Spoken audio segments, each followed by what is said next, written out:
Pai, do Filho e do Espírito Santo. Amém. Queridos amados cristãos ortodoxos, irmãos e irmãs em Cristo, hoje iniciamos o ciclo de leitura segundo o Evangelho de São Lucas. E no primeiro Evangelho de São Lucas, no primeiro domingo do Evangelho de São Lucas, nós hoje escutamos a narração da parábola, do evento, a respeito da pesca milagrosa, onde nosso Senhor e Deus Salvador Jesus Cristo estava presente diante das margens do Mar da Galileia e aí se apresentou diante de seus futuros discípulos, porque até então esses homens não haviam seguido Jesus ainda. Então o Evangelho de Mateus que nós lemos a respeito do chamado dos apóstolos narrou-nos de maneira geral como se deu esse chamado de André, de Pedro e dos filhos de Zebedeu. Mas aqui no Evangelho de Lucas, como vocês sabem, cada evangelista que escreveu o Evangelho após o outro dá um pouco mais de detalhes em respeito do que aquele outro não havia escrito, de tal maneira que os evangelhos, os quatro, se complementam em detalhes. E o que aconteceu, portanto, foi que aqui nós temos alguns detalhes extras de como se deu o chamado de André e de Pedro, dos filhos de Zebedeu. Então nós sabemos que André já havia obviamente sido discípulo de João Batista, e assim que imediatamente houve o chamado de Eis aí o Cordeiro de Deus, imediatamente André, naquele momento, quando viu que o Batista havia ali reconhecido nosso Senhor Deus Salvador Jesus Cristo como Messias, André imediatamente passou a ser o primeiro discípulo, o primeiro chamado, o primeiro companheiro que seguiu de nosso Senhor em sua missão apostólica. E depois disso, seu irmão de André, Pedro, trabalhava nas redes, na pescaria. Naquele momento ele com seu irmão eram sócios, possuíam um barco juntamente com os tais filhos de Zebedeu, Tiago e João.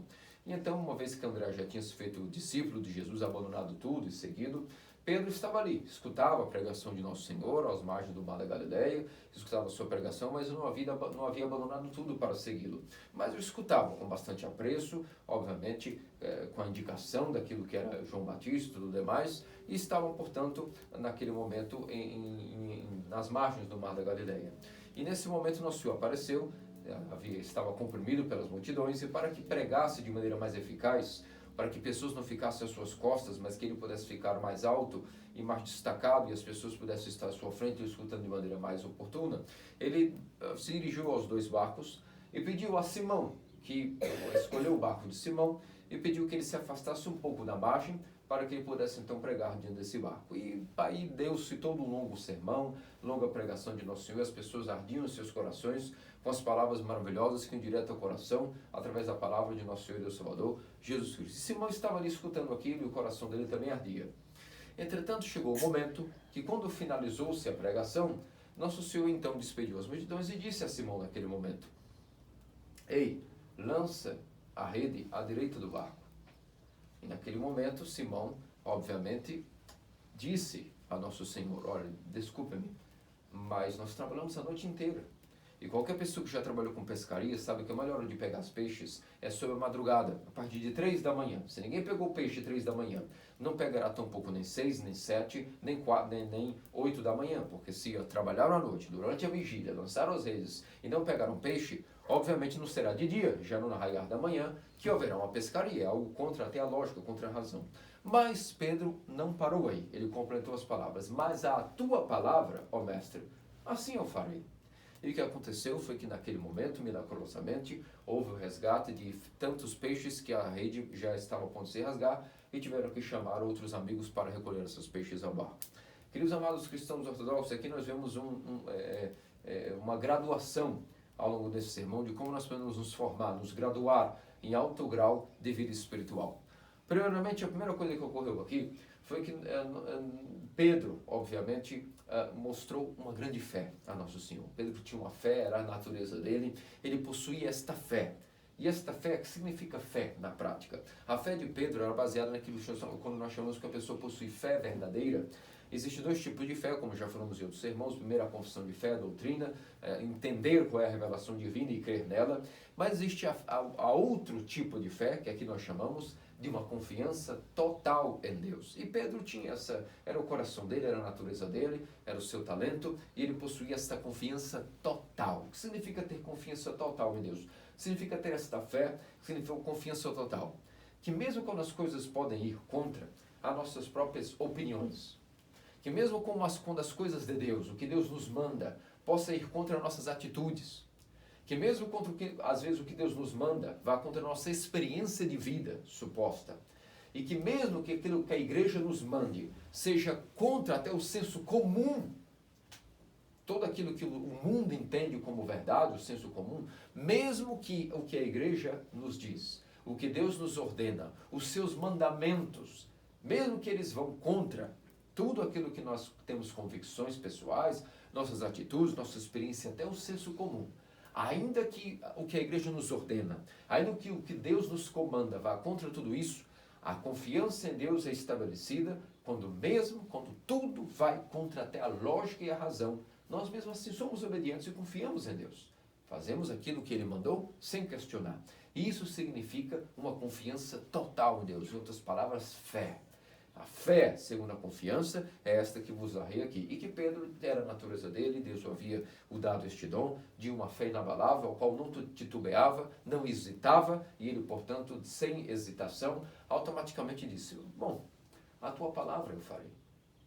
Por isso, assim, amados cristãos ortodoxos, significa ter fé em Deus. Quando nós levamos uma tal confiança em cumprir os mandamentos e o que Deus nos ordena, que ainda que isso vá contra nossas opiniões, atitudes, experiência de vida, convicções e até a lógica e o senso comum ou a ciência, não importa. Nós temos que ter confiança de que se Deus nos mandou executar isso, nós temos que fazê-lo. Mas a coisa não ficou por aí. Pedro, imediatamente, não somente demonstrou ter confiança, não apenas disse, mas a tua palavra lançarei. Mesmo que eu trabalhei durante a noite, e é muito improvável que isso agora ocorra, é quase impossível, mas a tua palavra lançarei. Pedro não ficou nas palavras. Automaticamente ele foi obediente e lançou imediatamente as redes. E o que aconteceu? Houve o resultado. Houve um fruto de sua obediência. Aqui nós aprendemos outro grau nessa graduação da vida espiritual, que hoje estamos aprendendo como nos graduar na vida espiritual a respeito deste milagre da pesca milagrosa, de que ter a confiança em Deus não significa apenas ter isso em palavras. A confiança total em Deus é provada, se é real ou não, como o nosso modo de vida. Se na hora das obediências, na hora da prática, nós definitivamente colocamos ou não em prática aquilo que Deus nos ordenou. Às vezes nós nos deparamos com um coração que é um coração que está dolorido e sentindo confiança em Deus. Um coração que está ardendo em chamas pela confiança em Deus. Agora, na hora da prática, essa confiança, esta fé que foi dada como um dom, se ela não é praticada na obediência, essa fé que nós recebemos, por exemplo, a fé na ortodoxia, se ela não é colocada em prática na obediência, rapidamente ela se dissipa, ela se desvanece e ela desaparece, assim como não existia, passa também a não existir.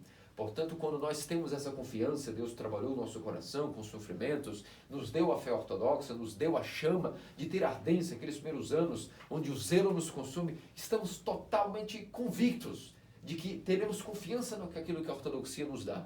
Se ao longo dos anos isso não é provado segundo a obediência, segundo a prática aos mandamentos, ou seja, real, na vida, obediente às obediências do Pai espiritual, da igreja, dos mandamentos de Deus, na prática, se nós não praticamos os mandamentos, a fé, ora bolas, ela necessita de obras. E se ela não é trabalhada na obediência, chega um momento que ela enfraquece. Depois ela vai minguando até que ela se desvanece. Assim como veio, assim também foi. Por isso, vemos que Pedro aqui, além de ter confiança total em Deus, uma fé inabalável nele, ele provou que essa confiança era real pela obediência, mesmo contra a lógica, mesmo contra as suas convicções, mostrando que, portanto, essa confiança em Deus era real para ele. Ele não apenas disse, como muitos de nós muitas vezes ficamos dizendo, não, realmente tenho uma convicção, entendi o que é a igreja ortodoxa, a ortodoxia, que é lá que encontra-se os mandamentos de Deus e encontra-se Cristo, e tenho todo um sentimento de fulgor dentro de mim aceso, mas na prática, no dia a dia, no modo de vida, o que acontece é que a pessoa não torna-se obediente. A prova que ela foi submetida, se confiava ou não, foi falha.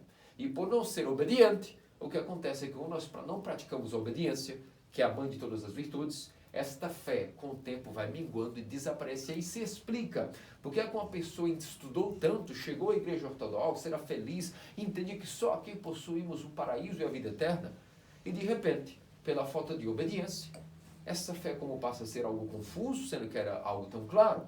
De repente parece algo impossível, sendo que era algo praticável. E depois a pessoa, como vocês sabem muito bem, perde essa fé e é por isso que a confiança foi abalada, não foi provada e a pessoa para de até praticar os mandamentos, o que significa que praticará a vinda presente em corpo, alma e espírito e coração, ao templo, à igreja ortodoxa, à assembleia, a uma comunhão na prática dos hábitos da igreja ortodoxa. É por isso, meus amados cristãos ortodoxos, que a fé em Deus ela tem que ser provada constantemente, o seu valor, pela obediência. E assim foi o que Pedro fez. Não ficou apenas dizendo com convicção que ele confiava e sim lançaria as redes, mas hoje estou cansado. Hoje já trabalhei a noite inteira, já fiz a vigília da noite, já fiquei aguardando os peixes, não vieram. Amanhã, Senhor. Amanhã, nesse mesmo horário, conforme o Senhor disse, que talvez, quiçá, eu possa jogar as redes e aí veremos. Não. Imediatamente, nosso Senhor o disse, ele não pensou, não reclamou, não colocou argumentos, não questionou, lançou, disse, a tua palavra, mestre, ainda que eu não peguei nada, ainda que passou a noite nada pegamos, mas a tua palavra lançarei. E o fez. Ele não ficou remediando, não ficou pensando se faria amanhã, se estava cansado, se já estava esgotado do seu trabalho, desanimado, se a maré havia sido ingrata com ele apenas foi obediente. E naquilo que ele foi obediente, o que aconteceu? O que aconteceu foi que imediatamente tivemos aí o fruto desta obediência. Um milagre da pesca milagrosa. Tantos peixes foram colocados aí pela obediência que Pedro teve a Cristo, que obviamente os peixes já não, pela lógica, não estavam mais aptos a serem pescados. Mas pela ordenança da palavra de Cristo, obviamente Cristo ordenou que os peixes entrassem, caíssem na rede de Pedro para que ocorresse o milagre, é óbvio. E então, nesse momento, o fruto da obediência verdadeira de Pedro foi que houve uma pesca milagrosa, houve um fruto da obediência, graça espiritual. Assim também é para nós cristãos ortodoxos. Todas as vezes que a nossa confiança em Deus é praticada em uma verdadeira obediência, nós temos frutos que não demoram. Imediatamente somos obedientes, nosso Senhor vem nos consolar as nossas tristezas, as nossas lutas com frutos. Toda pessoa que eu conheço, desde que me fez cristão ortodoxo, que é obediente de coração, sempre na vida prospera e tudo começa a ser ajeitado como Cristo nos prometeu. Aquele que é obediente, aquele que cumpre as minhas palavras, é simples. Coloque o reino dos céus em primeiro lugar e sua justiça e tudo vos será dado por acréscimo. Logo, aquele que é obediente, aquele que provou sua confiança em Deus pela obediência, não demora e Cristo vem trazer frutos. E frutos são as graças espirituais, que no caso de Pedro foi simbolizado, claro, pela pesca milagrosa de peixes milagrosos. Na nossa vida, todas as graças que necessitamos passam a vir, conforme a prática obediente, cegamente obediente aos mandamentos, à paternidade espiritual, sem questionar. Entender que se alguém precisa de um guia, somos nós pecadores. E sem o guia, ninguém pode se salvar. Então, quem acha que não precisa de um guia, não é apto a estar provando a sua confiança total em Deus, de que através deste guia, através dos mandamentos, através da prática e dos cânones da igreja ortodoxa, essa pessoa terá o melhor para a sua vida. Terá a limpeza de seus pecados, terá a cura de suas paixões. E como consequência, toda vez que limpamos nossas paixões, estamos progredindo em tudo na vida. Até na vida espiritual, não só na vida espiritual, mas até na vida financeira. A pessoa, por exemplo, se cura da preguiça, que é uma paixão terrível. E como que se cura da preguiça? Não há remédio que se tome na farmácia que se cure a preguiça. A preguiça tem que ser curada por uma paternidade espiritual, por obediências, que a gente vai recebendo nossos pais espirituais, eles vão nos adequando, vai modificando cada pai espiritual, o dia a dia da pessoa. Acorde tal dia, faça tal tarefa, nisso você está fraco, seja honesto, remodele-se, mude a sua vida, mude sua casa, mude sua cara, mude seu jeito, conserte esse ser imprestável que eres. Isso eu não digo só para vocês, é o que eu escuto também dos meus pais espirituais quando necessário, e que bom, o que seria de mim se nunca tivesse escutado admoestações duras quando é necessário? Seria um monstro. Já somos monstros se a vida corre normalmente. Imagine se nós não tivermos alguém que nos corrija. O que nos tornamos? Demônios.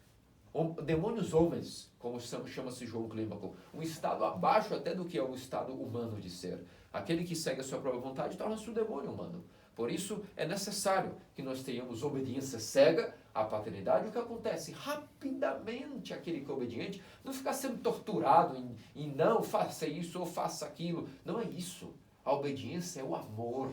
O amor maior que alguém pode receber de um pai espiritual é a obediência dada a ele e o que ele dá de obediência a essa pessoa. E como consequência, logo haverá felicidade, paz, graças espirituais. E a pessoa verá isso na prática. Mas a confiança que ela disse ter na igreja ortodoxa, no começo, na fé, tem que ser aprovada por essa obediência. Se não passa nesse teste, obviamente tudo irá ruir. Não há base para progresso, senão pela obediência. E quando a obediência prova-se real e verdadeira, então vemos o fruto de graças espirituais reais na prática de cada um de nós, que somos os filhos da igreja ortodoxa, filhos do Pai Celestial. E o que acontece? Portanto, quando há o fruto, quando nós recebemos as bênçãos e o fruto dessa verdadeira obediência, o que acontece? Acaso Pedro, quando recebeu o fruto pela verdadeira obediência, acaso ele disse, que grande milagre, como sou excepcional, como sou especial, veja como fui abençoado por esses peixes e como sou digno de todas essas graças que estou recebendo pela obediência. Foi essa a reação de Pedro pela verdadeira obediência? Não. Imediatamente, quando a pessoa pratica a verdadeira obediência, porque há obediências que são apenas exteriores e não são de coração, mas quando significa obediência de coração, ao virem as graças espirituais para esta pessoa, ela não se acha nem especial, nem excepcional, nem digna dessas bênçãos. Ela passa a se achar mais pecadora do que se achava antes dessas mesmas bênçãos, porque esse é o fruto da verdadeira obediência, queridos amados cristãos ortodoxos, a humildade. Pedro, ao receber os peixes, caiu com o rosto por terra, ajoelhou-se diante do Senhor e proclamou, afasta-te de mim, ó mestre, porque sou um homem grande pecador.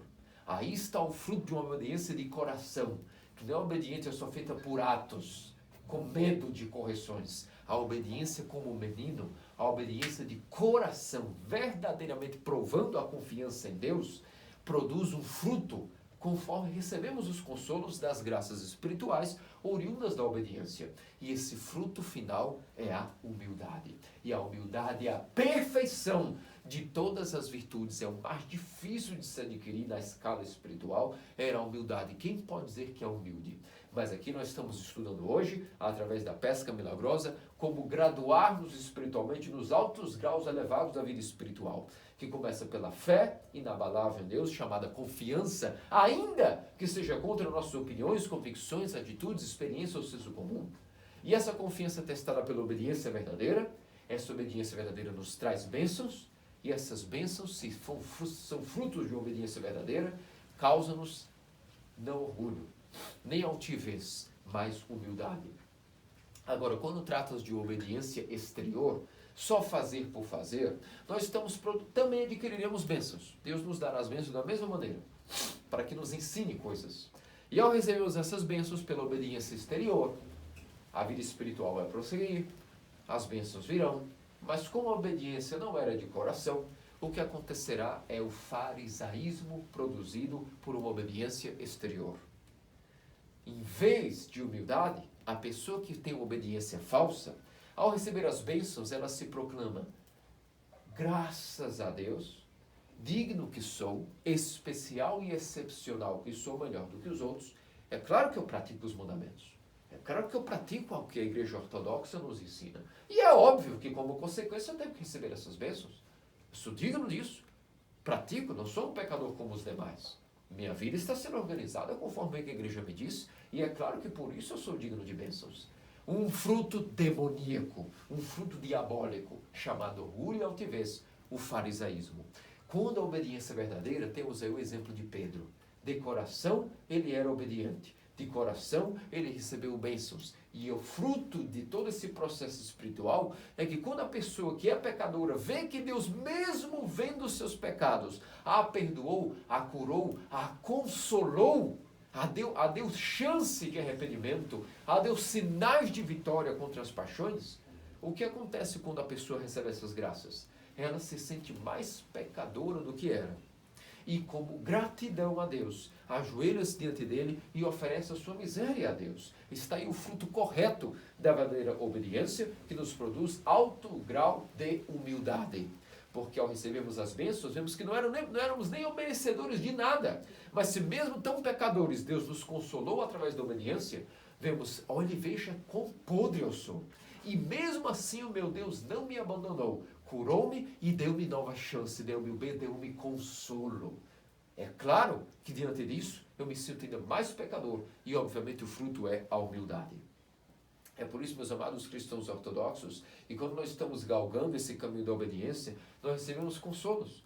Quando uma pessoa é obediente de verdade, ainda que nós estejamos nas lágrimas, por exemplo, nos ofícios, no momento oportuno, no tempo de Deus, Deus nos faz ter certeza que Ele está nos assistindo às nossas lágrimas. Isso acontece em todos os serviços divinos. Isso chama-se progresso espiritual. Não se alguém nos vê melhorando ou chorando publicamente. A nossa compulsão nós não devemos nem mostrar a ninguém, ela deve ser secreta. Esse rosto arrependido deve ser visto por Deus apenas. E então, Deus sabe muito bem nos mostrar os consolos da obediência.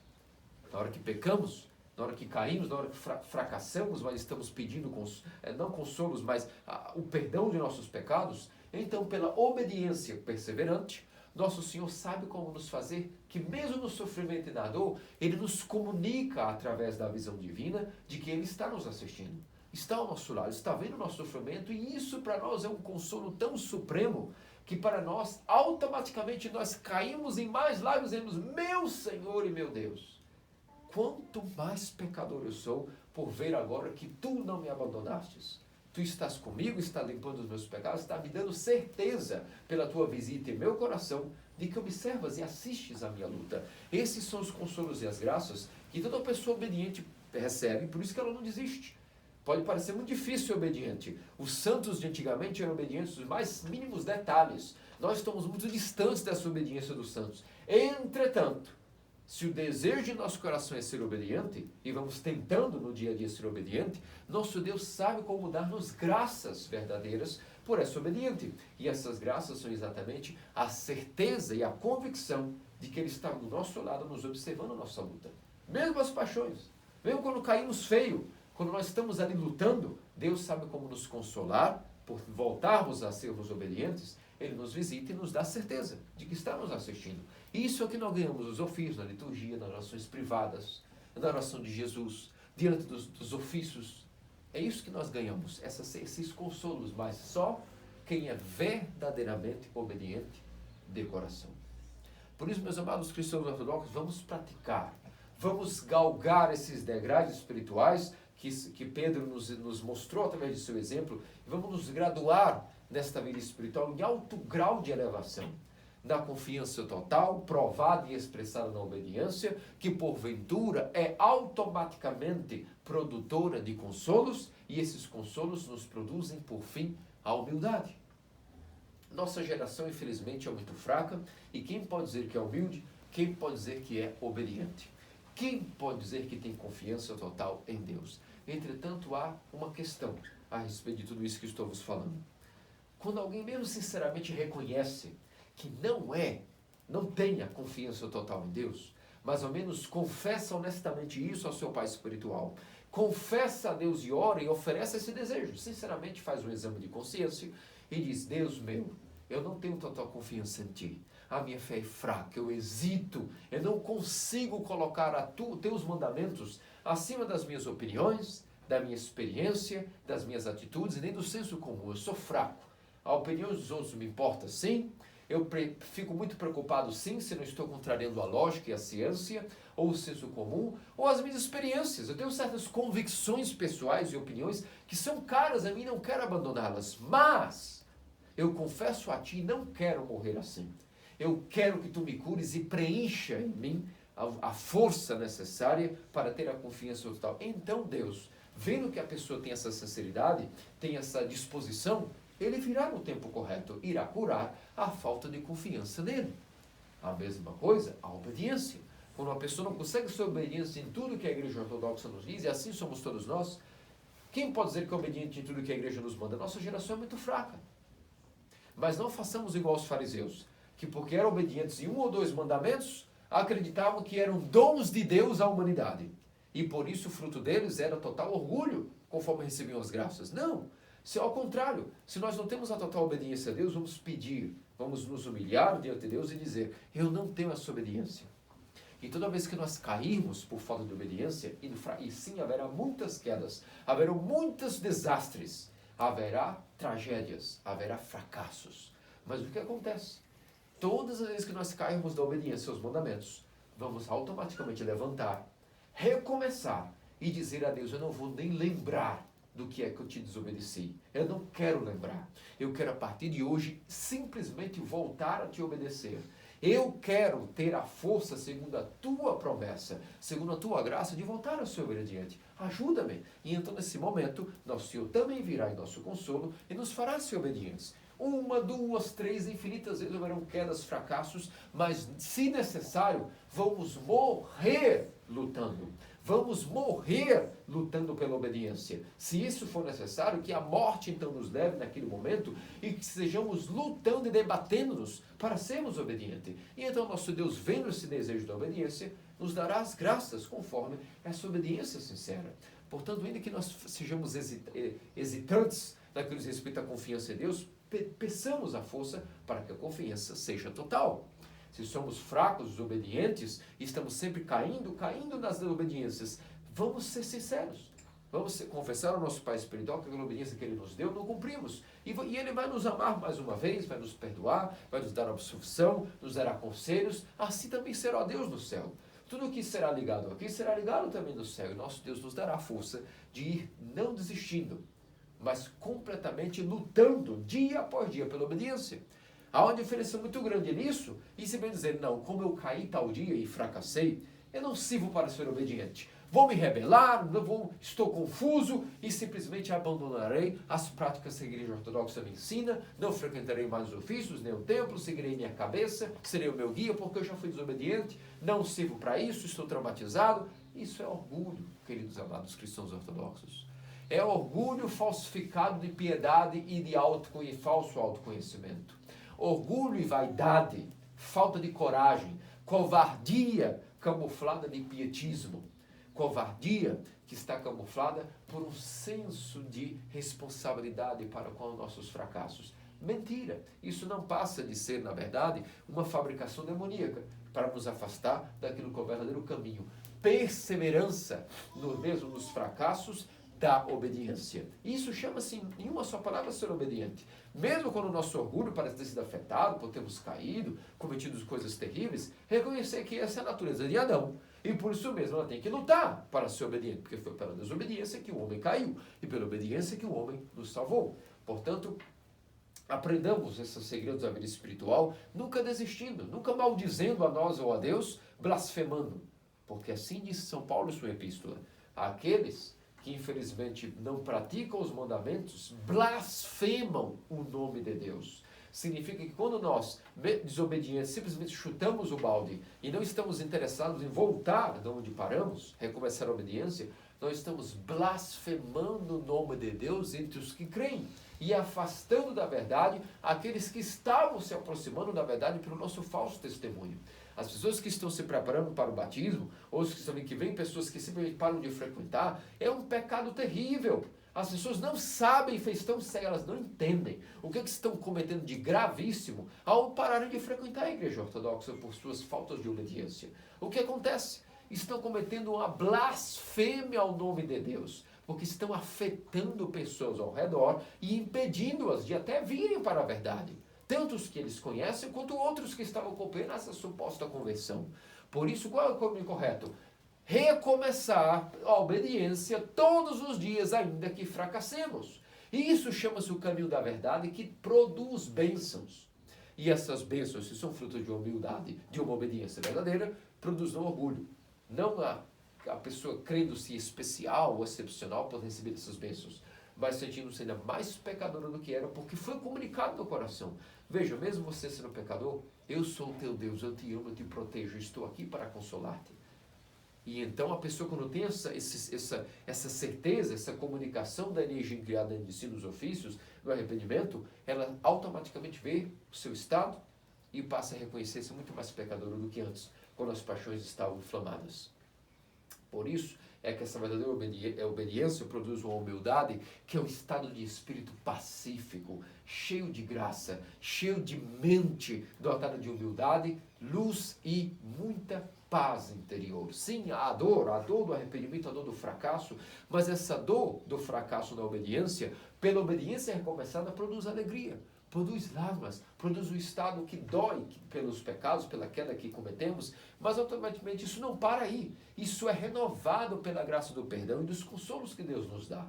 E isso é o que São Serafim de Saronov, por exemplo, chamava de que adquire a paz interior, fruto da humildade. De onde é que vem a paz interior? De uma humildade. É de um ser humilde que batalha na obediência, que nasce, na verdadeira obediência que produz humildade, que nasce, portanto, o sentimento de paz. E tendo essa paz, não quer dizer que nós iremos automaticamente converter multidões num chamado apostólico como eram os apóstolos. Não. As pessoas, nós não sabemos quem nos observa, quem nos acompanha de longe. Não sabemos quem nós nem imaginamos está já imaginando a possibilidade de nos seguir. Por quê? Porque viram o nosso estado de mente que é paz, fruto da verdadeira humildade.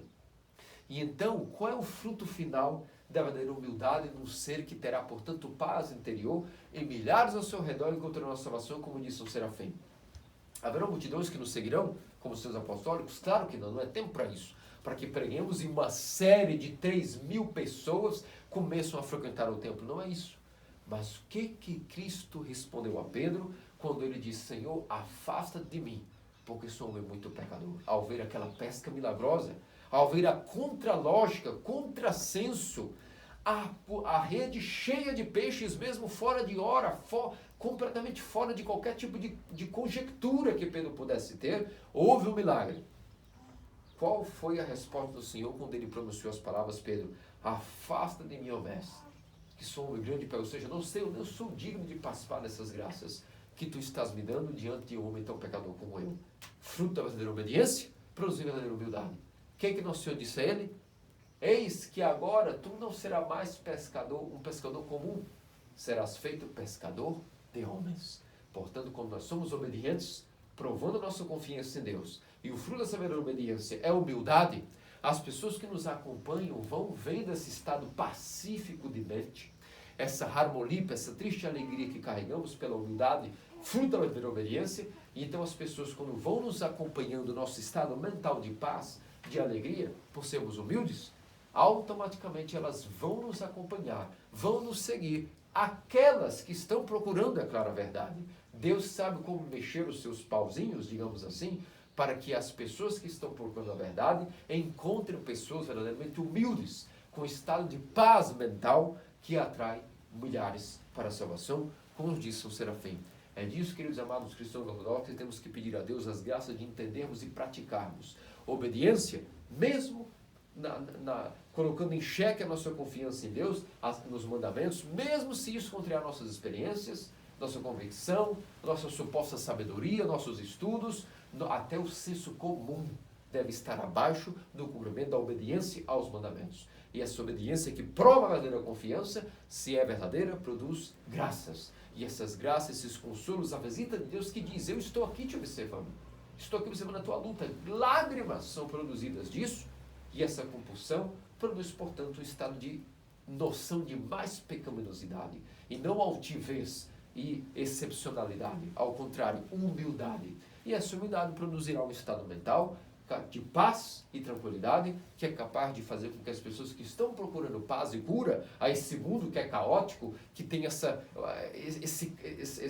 turbulência, as pessoas que não aguentam mais a turbulência, a fraqueza de espírito, de mente, o saculejo que as tribulações causam elas no mundo, irão encontrar pessoas humildes e de paz, e irão, portanto, nesse momento entrarem nas redes que os homens verdadeiramente humildes e pacíficos lançam pelo seu modo de vida cristão ortodoxo. O modo de vida cristão ortodoxo é a rede apostólica que lança essa rede e captura peixes para aquilo que é a igreja. Esse é o que nosso Senhor espera de nós, é isso que devemos cumprir, conforme Pedro que nos deu exemplo de perfeita confiança, obediência, gratidão nas consolos, humildade e, a partir daí, como vocês sabem, não só ele, todos os apóstolos, em todas as gerações, os santos padres, seus sucessores até o dia de hoje, pelo seu modo de vida humilde, e somente na igreja ortodoxa alguém aprende o que é a verdadeira humildade, passa a pescar pessoas, não peixes, mas almas, para aquilo que é a igreja, o corpo de nosso Senhor e Deus Salvador Jesus Cristo. Que diz, nosso Deus benfeitor, salvador, misericordioso e compassivo, amante da humanidade, faça-nos dignos pelas orações suplíciamente a toque Virgem Maria, todos os santos. Amém. Amém.